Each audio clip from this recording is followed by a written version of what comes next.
고린도전서 1장 10절에서 17절 말씀이 되겠습니다. 형제들아, 내가 우리 주 예수 그리스도의 이름으로 너희를 권하노니 모두가 같은 말을 하고 너희 가운데 분쟁이 없이 같은 마음과 같은 뜻으로 온전히 합하라. 내 형제들아, 글로의 집 편으로 너희에 대한 말이 내게 들리니 곧 너희 가운데 분쟁이 있다는 것이라. 내가 이것을 말하거니와 너희가 각각 이르되 나는 바울에게, 나는 아볼로에게, 나는 게바에게, 나는 그리스도에게 속한 자라 한다는 것이니 그리스도께서 어찌 나뉘었느니라. 바울이 너희를 위하여 십자가에 못 박혔으며 바울의 이름으로 너희가 세례를 받았느냐. 나는 그리스보와 가이오 외에는 너희 중 아무에게도 내가 세례를 베풀지 아니한 것을 감사하노니 이는 아무도 나의 이름으로 세례를 받았다 말하지 못하게 하려 함이라. 내가 또한 스데바나 집 사람에게 세례를 베풀었고 그 외에는 다른 누구에게도 세례를 베풀었는지 알지 못하노라. 그리스도께서 나를 보내심은 세례를 베풀게 하려 하심이 아니요 오직 복음을 전하게 하려 하심이로되 말의 지혜로 하지 아니함은 그리스도의 십자가가 헛되지 않게 하려 함이라. 아멘. 오늘 우리가 함께 합독한 고린도전서 1장 10절에서 17절 말씀을 가지고 우리가 함께 은혜를 나누길 원합니다. 오늘 설교 제목 함께 읽어보겠습니다. 같은 말, 같은 마음, 같은 뜻. 우리가 로마서를 끝내고 이제 고린도에 보낸 바울의 서신을 이제 우리가 공부하게 되는데요. 앞으로 바울이 세운 교회들에 보낸 서신들을 또 그 외에 저자들이 쓴 성경들을 살펴보는데 거의가 우리 교회 내에서 우리가 생각해야 될 부분들, 많은 문제, 이런 또 교리 이런 거에 대해서 신약은 거의 많이 기록이 되어 있습니다. 그만큼 이 교회라는 공동 우리 신앙체 안에서 많은 문제들이 일어나고 또 바울에게 복음을 전해 들었지만 정확한 교리에 대해서 알지 못하는 부분에 대해서 서로 또 분쟁이 있기 때문에 그런 문제에 대해서 신약은 대부분 그런 것들로 기록이 되어 있습니다. 물론 요한계시록은 그렇지 않지만 여러분들이 신약 성경을 통해서 그런 부분들을 우리가 하나씩 배워 나갈 것입니다. 그래서 오늘부터 이제 고린도전서를 우리가 이제 나가는데요. 고린도의 교회는 바울이 2차 전도 여행 때 전도를 한 교회입니다. 처음에는 전도를 하는데 워낙 고린도의 그 항구 도시라 너무 음란한 것들이 많고 우상이 많아서 전도가 안 되는 거예요.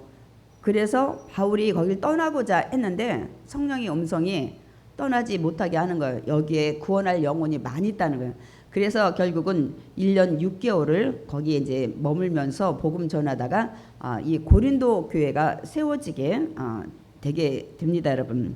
근데 이제 사도 바울이 거기서 1년 6개월 정도 복음을 전하고 양육하고 하다가 이제는 떠난 뒤에는 그 교회를 누가 담임을 하게 되냐면 아볼로, 알렉산드리아 출신의 아볼로가 이제 담임 목회자로 세워서 성도들을 양육하게 되는 것을 볼 수가 있습니다. 그런데 바울이 이제는 고린도 떠나고 이제 에베소에 가서 복음을 전하는데 고린도에서 살고 있는 글로의 집, 글로에가 여자인데 장사를 많이 잘했던 것 같아요. 그래서 그 집 사람들이 이 에베소에 와서 장사를 하러 왔다가 바울을 보고 이 고린도 교회에 대해서 소식을 전하는데 분쟁이 많이 있다는 거예요.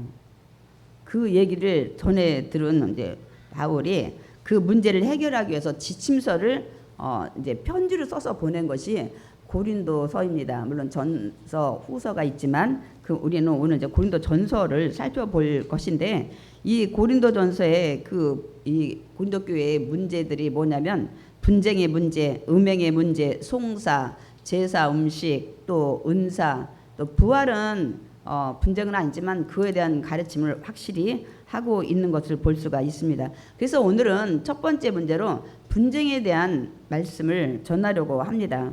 그러니까 고린도 사람 글로의 집 사람이 이제 에베소에 장사하러 와서 이제 바울에게 고린도 교회 소식을 전했다고 말씀을 드렸죠. 그러니까 문제가 뭐냐면 교인들끼리 서로 분쟁이 있다는 거예요. 분쟁이라는 뜻이 뭐예요?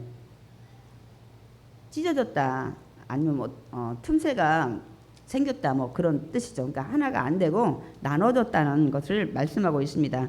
우리가 오늘 본문을 읽었지만은 어떤 분쟁이냐면 성도가 네 분파로 파벌로 나눠진 것을 볼 수가 있습니다. 우리 먼저 고린도전서 1장 12절 말씀 읽어보겠습니다. 내가 이것을 말하거니와 너희가 각각 이르되 나는 바울에게, 나는 아볼로에게, 나는 게바에게, 나는 그리스도에게 속한 자라 한다는 것이니. 이렇게 교회 안에 누구파 이렇게 파벌이 나누어진 것을 이 바울이 듣고 편지에 기록한 것을 볼 수가 있습니다. 그래서 아볼로파, 아까 바울이 고린도 교회 세우고 떠난 뒤에 세워진 담임 목사라고 했죠. 이제 이 알렉산드리아에서 굉장히 공부를 많이 한 유대인 학자예요. 그러니까 유대인이긴 하지만 알렉산드리아에서 거기서 출생을 한 거죠. 성경에 굉장히 능통하고 이 헬라 문화에서 자랐기 때문에 헬라 문화의 그 철학, 또 지혜, 수사학, 말에 아주 능란한 이런 언변을 가지고 있는 사람입니다. 그러다 보니까 많은 사람들이 그 헬라 문화에서 살아가기 때문에 그 헬라 문화의 수사학이나 철학, 이런 지혜에 굉장히 관심이 있는 지식층 사람들이 이 아볼로파의 중심이 되어 있는 것을 우리가 알 수가 있습니다. 바울파는 바울이 전한 복음을 듣고 거기서 바울이 고린도 교회를 세웠잖아요. 그러니까 그 당시 교회 세울 때 우리가 말하면 창립 멤버들이 모여서 무슨 소리야, 이 교회는 바울이 세웠으니까 하고 또 바울파로 나눠진 것을 볼 수가 있고, 그 다음에 여기에 보면 게바파라고 하는데 우리가 쉽게 말씀드리면 베드로파입니다. 이 게바라는 게 베드로의 이름의 아람어고 또한 이게 이제 히브리어로 말하면 시몬이고 헬라어로 말할 때가 베드로입니다. 그러니까 이들은 여전히 예루살렘에서 이 베드로에게 교육을 받았던 사람들이에요. 그 중심이 돼서 무슨 소리야, 우리 베드로가 최고지, 예수님의 직접 12 제자 중에 한 사람이, 그것도 가장 최고의 수제자였어 하고 이렇게 모인 파벌 사람들입니다. 여러분, 굉장히 자부심이 많죠. 12 사도의 제자한테 나는 직접 교육을 미리 받았다, 이 얘기를 이제 하고 주장을 하면서 나머지 사람들 굉장히 경멸하는 걸 볼 수 있습니다. 그 네 번째는 그리스도파. 우리가 성경을 공부하기 전에는 그리스도파 하면 맞다, 그리스도파에 속해야지. 근데 여기에 이 학자들의 연구에 의하면 그리스도파가 이제 뭐 여러 가지 뭐 이들이 모인 이유가 있겠죠. 아유, 무슨 아볼로파, 바울파, 무슨 게바파, 나는 이 꼴 저 꼴도 다 싫다. 그리스도파가 최고지.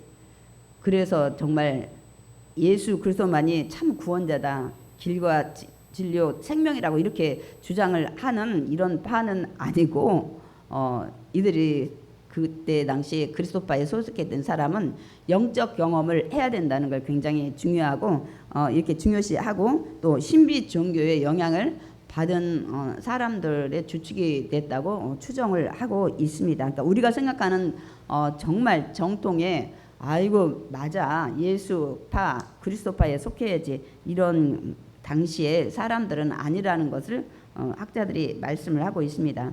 세상에서도 얼마나 많은 모임이 있어요. 모임이 많이 있습니다. 그러나 시작은 좋아요. 굉장히 즐겁게 시작하고 뭐 축배의 잔도 올리고 뭐 앞으로 우리 이 팀은 우리 모임은 이렇게 하는데, 문제는 얼마를 가다 모였다가 분열이 되고 결국 해산하는 것을 볼 수가 있습니다. 근데 왜 이렇게 그 많은 모임들이 모였다가 왜 이렇게 분열이 되고 결국 해산하는 걸까요? 뜻이 하나로 모아지지 않기 때문에 그래요. 시작은 좋았는데, 시작은 친교 모임이든 동호회든 기타 여러 가지 모임을 목적을 가지고 모이지만은 결국 생각이 다 다른 사람들이 모이다 보니까 뜻이 하나로 모아진다는 게 결코 쉬운 일은 아닙니다. 다 뜻이 달라요. 그래서 하나가 되기 매우 힘든데 근본적인 구심점이 처음엔 우리는 무슨 테니스 하는 사람들 모임, 우리는 뭐에 취미를 가진 사람들 이런 식으로 모이지만은 결국은 그것도 그 안에서 또 세부적인 거에 또 의견 일치가 되지 않아 가지고 하나로 통일이 되지 않기 때문에 결국은 이렇게 찢어지는 것도 많이 있습니다. 근데 교회도 또 이런 모임도 그렇지만은 굉장히 많은 교단도 있고 교파도 나눠졌어요. 교단이 수백 개예요. 저희 교단은 몇 개, 또 파도 몇 개 아니지만은 장로교 같은 데는 굉장히 많이 있습니다. 많은.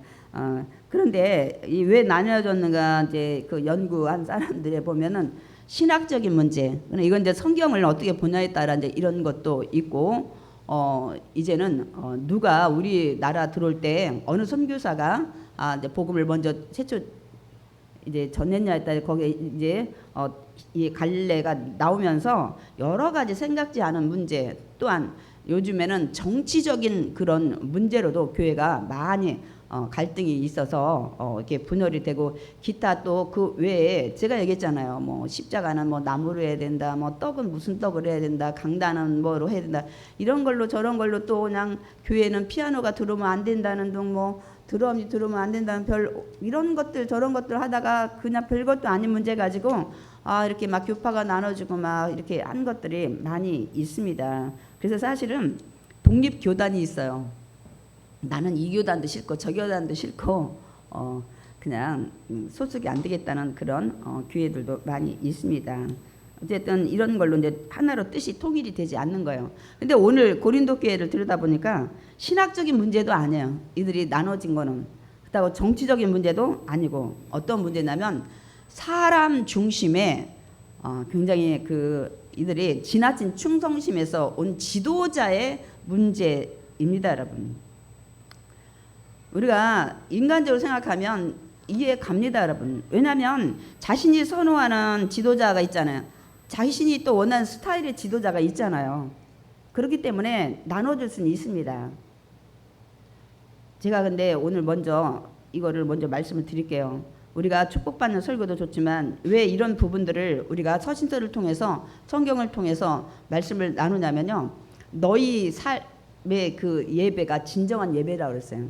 우리 삶 속에서 하나님이 원치 않는 것들을 하고 우리가 신앙생활을 한다면 하나님이 진정한 예배를 받지 않아요. 예배를 받으시고 그 예배를 받으신 분에 대한 축복을 주잖아요.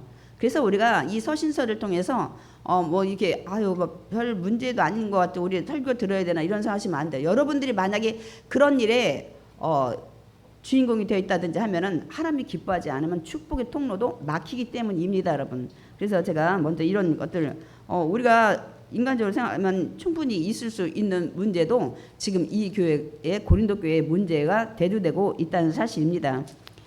대형 교회에서는 간혹 이런 일들이 많이 있습니다. 왜냐하면 목회자들이 많이 계시잖아요. 그러다 보면은 자신이 선호하는 목회자들이 많이 있을 수 있습니다, 여러분. 그 대한 충성심이 있다 보니까 이렇게 나누어지는 경우도 있습니다, 여러분. 그러나 여러분, 교회가 나누어지는 결코 여러분 옳은 일이 아닙니다, 여러분. 바람직하지 못해요. 왜 그러냐면 주의 종들 때문에 교회가 나눠지면 정말 안 됩니다. 주의 종들은 하나님의 말씀을 대언하는 일꾼에 불과합니다. 그 일꾼을 가지고 우리가 교회를 나눈다면 하나님이 기뻐하지 않습니다. 물론 이런 거 있죠. 나는 설교 스타일이 논리적인 설교가 좋아. 나는 막 뜨겁게 막 열정적으로 막 성령 불 받으십시오 막 이렇게 하는 나는 설교가 더 좋아. 나는 예화를 들어가면서 이렇게 하는 설교가 좋아. 나는 차분히 조곤조곤 설명하는 설교가 좋아. 이 기타 등등 이렇게 자기 원하는 스타일이 있죠. 다 있습니다, 여러분. 그러나 여러분이 가만히 생각해서 여러분이 그걸로 파는 나누면 안 돼. 있을 수 있어요. 자기가 원하는 스타일이 있기 때문에. 그러나 이 모든 제가 지금 나열한 이런 모든 설교의 이런 방식대로도 여러분 다 은혜 받으셔야 돼요. 아멘이십니까? 무엇을 기점으로 두면 은혜가 되냐면 이런 스타일은 저런 스타일은 성경의 어떤 말씀을, 하나님의 어떤 말씀을 전하고 있는가에 여러분 초점을 맞추면 은혜를 받을 수가 있습니다. 설교 전한 스타일만 다른 거지 무엇을 전하려고 하나님의 말씀을 하는지를 여러분이 이 중심으로 본다면 은혜를 받을 수 있습니다. 저는 한번 남편 장로에게 한번 은혜를 받은 적이 있어요. 저도 교만해서 그렇죠. 오늘 은혜가 좀 그렇지 무슨 말씀인지 못 알아 좀 그렇게 얘가 이렇게 얘기를 했더니 오늘 이런 말씀 아니야? 그냥 뭘 말하는지를 확실히 목사님의 그 의도만 알으면 되는 거야. 제 한 방 먹었어요. 맞는 얘기예요. 그분이 어떤 스타일로 뭐 재미가 없게 설교를 하든 뭐든 어떤 하나님의 말씀이 선포되면 되는 거예요. 예를 들어서 설교하는 이 주의종이 여러 가지 인격이라든지 여러 가지 문제가 많이 있다면 또 혹시 은혜가 안 될 수 있지만은 그렇지 않은 부분이라면 어떤 설교의 스타일에도 여러분이 은혜를 받으셔야 됩니다. 왜냐하면 분명한 하나님의 말씀을 가지고 선포하기 때문입니다, 여러분. 그래서 어떤 스타일이든 내가 선호하는 스타일이 목사님이 안 썼을지라도 오늘 무엇을 가지고 말씀을 어떻게 하시는지 여러분이 주안점을 가지고 설교 듣는다면 모두 은혜를 받을 수 있습니다. 그래서 여러분이 사람을 중심으로 분파를 나누면 안 돼요. 물론 선호하는 스타일의 목사님들이 있을 수는 있지만은 또 이런 경우도 있어요.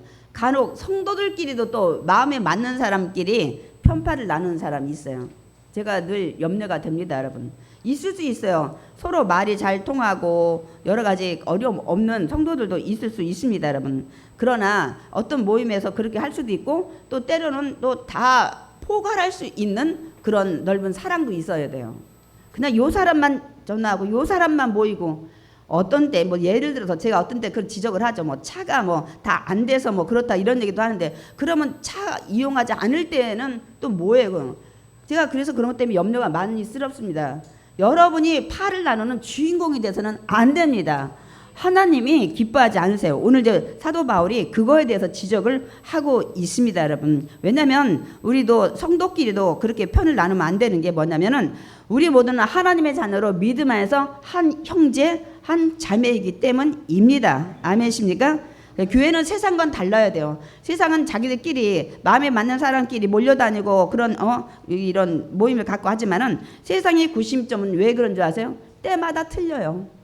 상황에 따라 틀려요. 우리는 무슨 모임이야? 우리는 젊은 사람 30대 모임이야. 뭐 어쩌고 저쩌고 하고 또 지도자에 따라 또 그때의 상황에 따라 또 법에 따라도 많은 모임들이 생겼다가 없어졌다 이렇게 할 수 있지만은 교회는 그렇지 않습니다. 절대로 바뀌지 않습니다. 구심점이 오직 하나입니다. 무엇입니까? 예수 그리스도이십니다, 여러분. 아멘이십니까? 예수 그리스도는 오직 진리세요. 진리라는 것은 변하지 않는 거예요. 변하지 않는 거예요. 또 하나는 진리는 가장 가치가 귀한 것이 진리예요. 예수 그리스도는 진리라고 말씀을 하고 있습니다. 그래서 뭐 법에 따라 뭐 바뀌고 뭐 지도자에 따라 뭐 상황에 따라 뭐 예수님이 아니었다가 뭐 다른 분을 바뀌고 대체되고 그러지 않습니다, 여러분. 우리가 그걸 확실히 알아야 돼요. 그러니까 세상은 점점 말세가 돼가면서 사랑이 식어지면 아마 더 분열이 많이 생길 것입니다. 그러나 분열을 막을 수 있는 방법은 딱 하나 있어요. 이게 사실 가능하지는 굉장히 힘든 일이지만 있어요. 무엇일 것 같아요? 예수 그리스도 변하지 않는 이 진리로 하나가 되는 것입니다. 아멘이십니까? 그러니까 예수 그리스도의 중심으로 세상도 사회도 가정도 부부도 오직 성경의 진리. 제가 그랬잖아요. 가정이다 얘기하잖아요. 부부도 여기다 맞추는 거야. 우리 같이 살아온 연수가 뭐 30년씩 다 다른 환경에서 자랐는데 어떻게 동일하게 하나가 될 수 있습니까? 살아온 배경, 생활, 교육 다 다른데 그러나 오직 예수 그리스도 성경에다 중심을 두 부부가 달라도 맞추면 하나가 될 줄 믿습니다. 그러니까 예수 그리스도의 중심이 하나가 되면 여러분 분열을 막을 수 있습니다. 그래서 하나가 되려면 예수 그리스도로 하나가 돼야 되는데 이 세상이 그런가요? 세상은 지금 너무 개인 중심으로 혼밥, 혼족, 뭐 여러 가지 다 남 어떻게 되든 상관없는 이 개인주의에다가 물질 만능주의는 예나 지금이나 똑같은 거예요. 더한 것 같아요. 그래서 너무 물질 만능주의 시대로 흘러가고 스마트폰 없으면 못 살아요. 저도 약간 중독은 아닐까 그런 생각이 없지 않아 있어요. 시간이 되면 자꾸 열어보게 되는. 또 요새는 제가 머리가 아픈 게 하나 있어요. 점점 AI 중심의 시대로 바뀐다는데 챗 GPT인지 뭔지 우리는 네이버나 구글도 다 아직 사용을 못하고 또 아직 하지도 못하는 분도 있는데 지금 몇 단계가 막 계속 건너뛰면서 모든 것들을 여기다 그 챗 GPT에다가 누르면 웬만한 거를 저런 네이버 구글은 저거 되지도 않아요. 잽이 되지도 않아요. 모든 것들을 다 금방 대답을 해주고 왜냐면 그런 AI 또 인공지능 같은 데다가 보통 자료를 5조 정도의 자료가 들어간다고. 거기서 그들이 뽑아내니까 웬만한 걸 여러분이 어디가 아프다. 난 지금 몸이 어떤데 어떻게 했으면 좋겠어? 그러면 걔가 얘기해 주는 거예요. 지금은 뭘 체크하고 뭘 어떠고. 여러분 정말 세상이 어떻게 변하는지 제가 좀 어떻게 해보려니까 핸드폰에 챗 GPT를 가입을 해야 되고 머리가 너무 아픈 거예요. 근데 지금 그거는 아무것도 아니래잖아요. 이런 시대로 지금 변화되고 하고 있다는 거예요. 그러나 세상이 이렇게 빠르게 변화되고 있지만 여러분 세상이 어떻게 변하든 교회만은 변하지 말아야 합니다. 아멘. 그거는 중심이 없기 때문에 그 시대의 문화에 따라 또 의학이나 과학이 발전하는 것에 따라 변화되고 있지만은 여러분 오직 예수 중심이 하나가 될 줄 믿습니다. 예수면 변하지 않으세요. 여전히 성경의 말씀에 1.1획도 변함이 없이 그대로 다 행하신다고 말씀하고 그대로 또 행하실 것이기 때문입니다. 아멘이십니까? 교회의 머리는 예수님이시잖아요. 그러니까 교회가 분열되면 안 되죠. 교회 하나됨의 근원도 예수님이십니다. 그래서 오늘 사도 바울이 오늘 고린도 이 성도들한테 편지를 쓴 겁니다. 하나되라고 권면한 거예요. 우리 고린도전서 1장 10절 읽어보겠습니다. 형제들아 내가 우리 주 예수 그리스도의 이름으로 너희를 권하노니 모두가 같은 말을 하고 너희 가운데 분쟁이 없이 같은 마음과 같은 뜻으로 온전히 합하라. 제가 저 구절 가지고 같은 말, 같은 마음, 같은 뜻이라는 제가 오늘 설교 제목을 잡았습니다. 오늘 핵심이에요. 그러니까 바울은 자신을 따르는 성도들을 먼저 책망해요. 왜 다른 성도 책망할 수 있다나? 바울이 겸손하게만 자기를 따르는 사람들을 책망해버려요. 아유 칭찬해야 되는데 이게 바울하고 우리하고 다른 것 같아요. 뭐라고 하냐면 그리스도께서 어찌 나뉘었냐. 아니 교회 중심은 예수 그리스도인데 왜 파가 나눠서 그리스도가 찢어졌냐? 왜 찢어졌냐 이거야. 아니 내 파 사람들아 들어라. 내가 너희를 위해서 십자가에 내가 죽었니? 십자가에 너희 위해 죽은 분은 오직 예수 그리스도 한 분뿐이야. 아볼로도 십자가에 죽은 게 아니야. 베드로도 너희 위해서 죽은 사람이 아니야. 너희 위해 죽은 거는 오직 예수 그리스도 한 분뿐이야. 그분만이 십자가에 너희 죄를 지고 죽고 그 다음에 사망 권세 이기시고 부활하신 분이야. 그런데 어찌 나눠지냐 이거죠. 그 얘기를 합니다.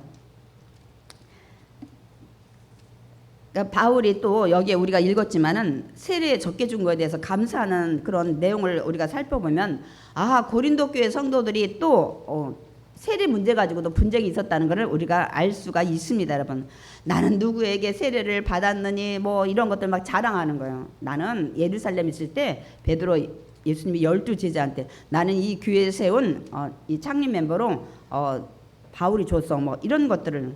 여러분 세례가 뭐라고요? 구원 얻은 자에게 여러분 행하는 구원의 표의 의식입니다. 이번 7월 말이나 8월 초에 지금 잡고 있는데 받을 분이 제가 지금 한 4분으로 알고 있는데 날짜 조율을 좀 하려고 마지막 주는 구역 예배가 있어서 그게 쉽지 않지 않나 싶어서 제가 지금 이제 기도하면서 준비를 좀 하고 있는데요. 구원을 얻은 자는 반드시 행하는 구원의 표식이에요. 사람들한테 결혼했을 때 결혼식장에서 나는 이 두 부부로 우리는 이제는 살아갑니다 하고 이거를 나타내는 의식입니다, 여러분. 그 물속에 잠김으로 어떻게 해요? 예수님과 함께 나도 십자가에 장사되었다는 그런 의미입니다. 그러니까 예수님의 십자가 사건은 내 사건으로 내가 받아들이는 거예요. 무슨 말씀이에요? 내가 십자가에서 죽어서 내 모든 죄를 사함받아야 되는데 예수님이 죽었기 때문에 그 사건에 나도 십자가에 죽었다는 의미를 담고 있습니다. 그래서 예수님과 연합한다는 의미가 세례입니다. 그래서 보면 그 이름을 누구 이름 줘요? 제 이름으로 주는 거 아니에요. 성부와 성자와 성령의 이름으로 세례를 주는 것이고 그 성부와 성자와 성령의 이름으로 받는 것입니다. 우리 마태복음 28장 19절 제가 준비했는데 한번 읽어볼까요? 너희는 가서 모든 민족을 제자로 삼아 아버지와 아들과 성령의 이름으로 세례를 베풀고 아버지, 성부, 아들, 성자, 성령의 이름으로 세례를 베풀으라고 말씀하고 있습니다. 그럼 제가 한번 여쭤볼게요. 내가 어떤 사람에게 세례를 받았냐에 따라 그 세례의 가치가 달라지나요? 여러분, 누구에게 받아도 성부와 성자와 성령의 이름으로 받았다면 효과는 같습니다. 이 교회에 바울한테 받은 사람, 베드로한테 받은 사람, 뭐 아볼로한테 받은 사람이 다 있었나 봐요. 그러니까 서로 막 그걸 자랑 삼아 주장을 했던 것 같아요. 왜냐하면 상황에 따라 주의 정이 없으면 장로님이 할 수도 있고 안 되면 권사님도 할 수 있고 때에 따라 없으면 만약 이분이 막 임종 직전이다 하면은 평집사도 할 수 있어야 돼. 아무 정말 지금 급한데 없다 그러면. 왜냐하면 성경에는 그 7집사 중에 빌립이 에디오피아 내시한테 침례를 베푼 걸 볼 수 있습니다.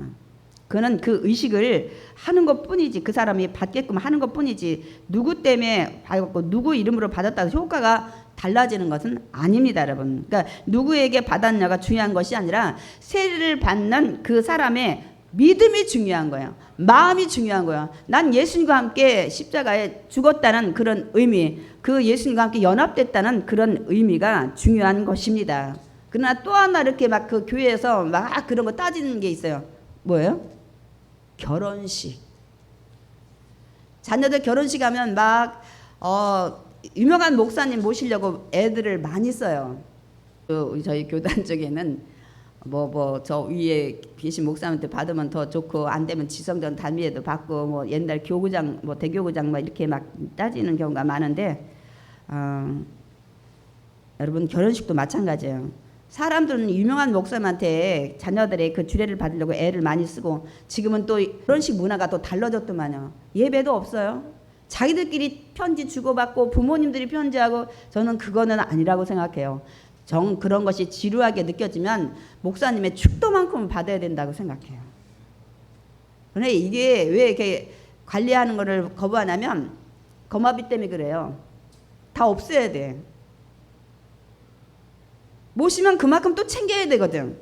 이런 것들이 불편하니까 그냥 우리끼리 친구가 편지도 읽고 뭐 서로 읽고 뭐 부모도 읽고 아니 가정에 하나님이 세우셨는데 하나님의 축복 안에 하나님이 호주가 되시고 세대주가 돼야 될 거 아니에요. 근데 주의 종들 자녀의 예배 결혼식도 그런 게 많이 있더라고요. 제가 좀 많이 안타까웠습니다. 더도 말고 축도만큼은 목회자나 좀 모한 분들한테 좀 받는 것이 좋을 것 같아요. 그래서 제가 분명 말씀드릴게요. 어떤 목사님께서 주례를 하든 축복은 그 목사님이 주는 게 아니라 하나님이 주십니다. 축복의 근원은 하나님이십니다. 제가 그래서 그걸 깼어요. 오늘 우리 사이가 예배 왔긴 했지만 저도 여의도에서 다 있었기 때문에 그런 습관들이 젖어 있는데 어떤 생각이냐면 제가 그 여러 가지 그 여러 모임에서 야 저분은 정말 교회는 작지만 진실된 목회자다. 전 그분을 택했어요.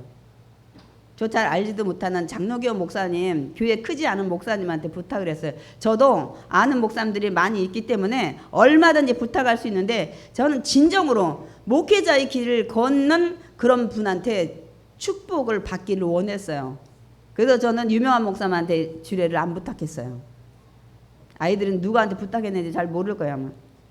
저는 그렇게 했어요. 정말 정말 목회자에서 제가 보니까 정말 깨끗하고 정직하고 신실하고 이런 분, 그 교회 가보지도 않았지만 저랑 1년 넘게 모임을 가지면서 야, 이분한테 축복을 받고 싶다는 그런 마음에 저는 사실 이걸 다 깨버렸어요. 뭐 유명한 목사님한테 주례받으면 유명한 목사님의 축복이 오는 게 아니기 때문에 저는 그걸 확실히 그거를 제가 깨닫고 있었기 때문에 그렇습니다. 축복은 하나님이 주시는 것입니다. 아멘. 그래서 바울은 자신이 그리스보와 가이오 또는 스데바나 집 사람 외에는 세례를 베풀지 않았다는 것을 감사하는 것을 말씀하고 있습니다. 왜냐하면 누구한테 받았네, 누구한테 받았네, 이 바울은 알았던 것 같아요. 이걸 막 자랑하는 거를 보고, 이 그리스보는 누구냐면 고린도의 그 유대인 회당장이었는데 첫 회신자였었어, 고린도에서. 그 다음에 가이오는 교회를 위해서 집을 좀 사도들한테 내주고 돌봤던 사람이고, 스데바나는 성경에 기록되어 있지 않지만 학자들에 의해서 나중에 그 자기 집을 교회로 내놨다는 그런 설이 있습니다. 정확하진 않습니다. 하여튼 바울은 예수님께서 자신을 보내신 목적이 너희들 세례 주라고 날 보낸 줄 아니라는 거예요. 너희들 지금 세례를 굉장히 막 그거 따지고 있는데 베풀라고 보낸 것이 아니라 오직 복음을 전하게 하심이라는 것을 말씀합니다. 그렇습니다, 여러분. 정말 중요한 거는 예수 그리스도를 믿는 것이 구원받는 길입니다. 세례는 내가 구원받았다는 것을 정말 하나님 앞에 내 의식을 표하는 거예요. 그러나 많은 사람들이 예수님의 그 믿는 믿음의 그 본질적인 그거보다는 비본질적인 것에 너무 신경을 많이 써요. 교단, 교리, 또 뭐 신조, 뭐 세례, 뭐 아까 기타 등등 우리가 많이 그 실수를 범하는 게 이분한테 세례 받으면 더 막 은혜가 막 넘치고 이분한테 주례를 받으면 막 우리 막 자녀들 가정이 막 더 축복받고 막 이런 것들 우리가 그냥 할 수 있으면 유명한 분한테 하면 더 좋죠. 떳떳하고 이게 인간의 내세우고 싶은 심정이잖아요. 나쁘다는 게 아니라 마음만큼은 이 분명히 알고 있어야 된다는 것을 말씀하고 있습니다. 그러니까 말씀에서 벗어나지 않으면 여러분 비본질적인 거에서 이단말 아니면 절대로 거기에 더 신경을 쓰지 마시기 바랍니다. 그러니까 건강한 교회는 비본질적인 것에 중심이 되는 것이 아니라 오직 예수 그리스도가 중심이 되는 교회입니다. 아멘. 저는 코람데오를 말씀드리고 싶어요. 하나님 앞에서 하나님이 지금 어떻게 생각하실까? 하나님이 이 일을 기뻐하실까? 하나님이 슬퍼하실까? 이렇게 하는 것이 하나님이 원하시는 뜻일까? 하나님이 가증히 여기는 것일까? 이런 것들 늘 잊지 마시기 바랍니다. 하나님 앞에서. 그래서 여러분 교회의 주인은 저도 아니에요. 교회의 주인은 목사도 아닙니다. 교회의 주인은 성도도 아닙니다. 오직 예수 그리스도이십니다. 그래서 우리가 오직 예수 그리스도의 중심의 말을 해야 되고 우리가 예수 그리스도에 믿는 마음을 가져야 되고 우리가 예수님이 무엇을 원하는지 그 뜻을 따라서 하나가 될 때 하나님이 가장 기뻐하신 줄 믿습니다. 아멘. 제가 그래서 에베소서 4장 5절을 읽고 싶었어요. 말씀을 띄워주실까요? 주도 한 분이요 믿음도 하나요 세례도 하나요 오직 예수 그리스도 중심이 되는 것입니다. 아멘. 오늘 그분이 십자가에 죽으시고 오늘 물과 피를 온전히 다 쏟으시고 내가 다시 올 때까지 내가 너희를 위해 십자가에 죽었다는 것을 기억하라고 말씀하신 오늘 성찬 주일입니다. 그래서 우리가 성찬이 떡과 포도주를 떼고 먹고 마실 텐데요. 우리 잠시 기도하겠습니다.